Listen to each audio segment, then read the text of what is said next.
Welcome back, peeps. Thank you for tuning in the Band of Bros channel, where we're always taking a look at the newest tips and tricks in the Call of Duty universe. Today, we're going to be taking a look at the guide to the new gulag in Verdansk and Rebirth Island. Yes, you heard that correctly. There's going to be a new gulag in Verdansk. So we're going to be going over all the new rule changes, guides, tips and tricks, and everything to get yourself a good win in the gulag. If you guys are watching this video after the update, there's still going to be quite a few important things that will help you secure that win when you go into the gulag. Remember, if you do enjoy this kind of content, please remember to like and subscribe and turn that notification bell on. It deeply helps me out a lot, because if you guys didn't know, 91% of you guys who watch my videos are not subscribed yet. So if you do, I deeply appreciate it. And with that being said, let's jump right into this video.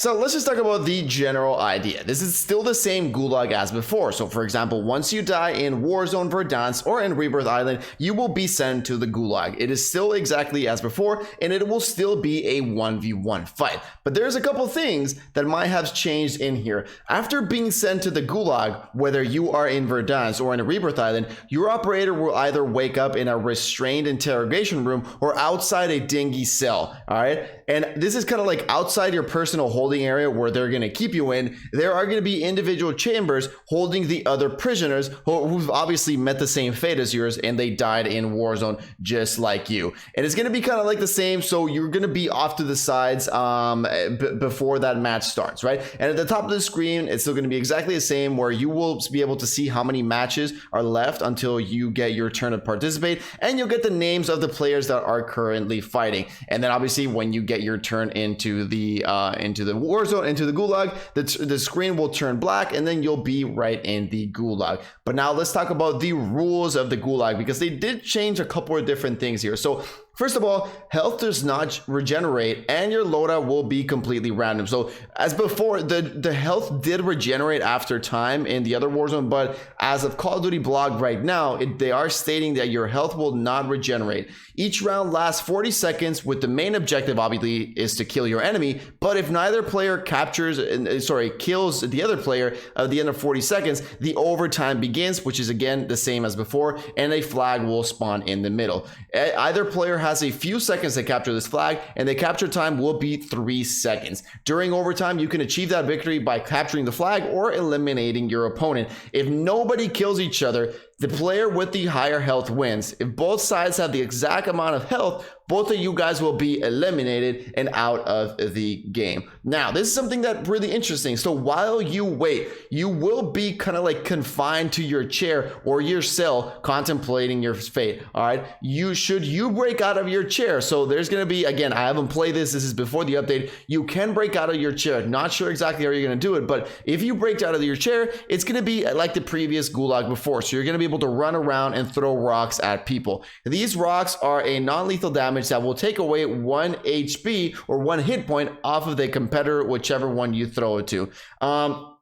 Something you do need to note is that before you could actually kill them if they had 1 HP, but now if they do have 1 HP and you throw that rock to them, you will not be able to kill them. Only the person in the gulag can kill them. But this also does allow you to help other players. As before, you can make call outs, or you can just annoy a dude by throwing rocks at them. You can still do that, but again, you'll have to leave your chair first. Now, just some general tips and tricks for the general gulag that some of you guys may not have known. It's always pretty important to know the rotation of the guns. As you guys know, sometimes there's sniper, sometimes there's LMG, shotgun. It's always good to have an idea for the rotation of the weapons that week, or however long they change, because that way you know if you want to play a little bit more aggressive, a little bit more passive, and you know which weapons you are better with than the other ones. Also, do remember that sometimes you will get C4s and flash grenades, although they do have kind of like a spawning system, right? So you cannot throw your flashbangs immediately.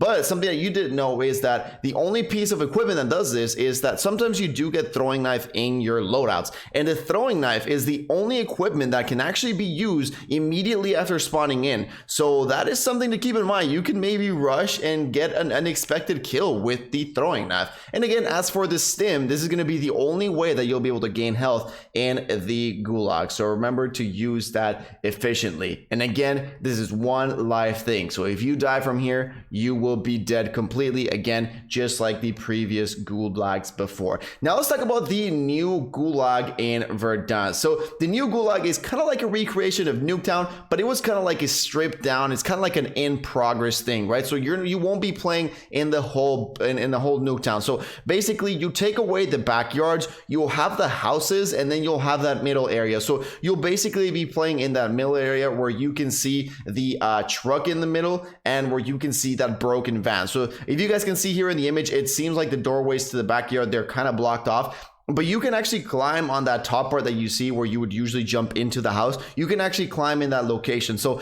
the gulag size seems to be about the same, but this is the first time that they will be introducing you to get some vantage points in the gulag. This wasn't seen before. So just do be aware that it's going to be pretty interesting to see how people play in this one. And again, they've only said about this one, so I'm not sure if they're going to add this gulag with the other gulags, or this is going to be the only gulag available in here. We'll have to wait and see. And again, the next one, let's go into the Rebirth Island one. This is actually a pretty interesting one. So again, it takes place in right below the main prison, and it's got the same sort of feel to the rest of the map, which is going to be a lot of close quarters.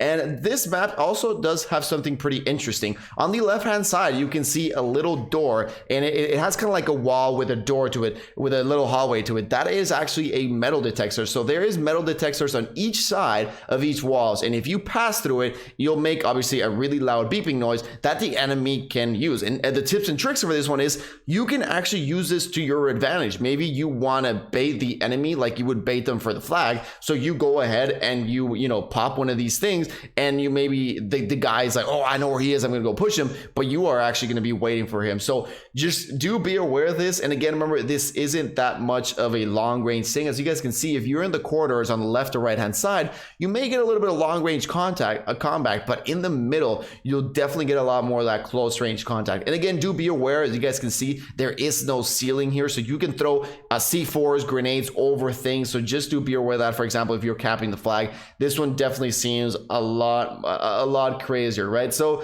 remember, you guys should use this tips and tricks however you want, but it's going to be really interesting once this game finally comes out to see how these gulags definitely changed, because they were a little bit different. This does seem that we'll be getting something a little bit different. And yeah, let me know down below in the comments what you guys think. Is this something that you look forward to, or did you like the gulag that was before? Would you like no change? Let me know down below in the comments what you guys think. Thank you for tuning in. Peace out, and I'll see you all in the next one. Well, hello there. I see you're still here, and because of that, you're going to get a VIP tour of my brand spanking new website. Here you can check out if I'm streaming, or maybe donate some Benjamins if you want to support me a bit more. Most importantly, you can get your own anti-gulag merch right here. 100% guaranteed that you will not go into the gulag if you wear one of these. And finally, you can check out some of my COD videos and the top point makers on my stream. And now, with all that being said, I'll see you all in the next one.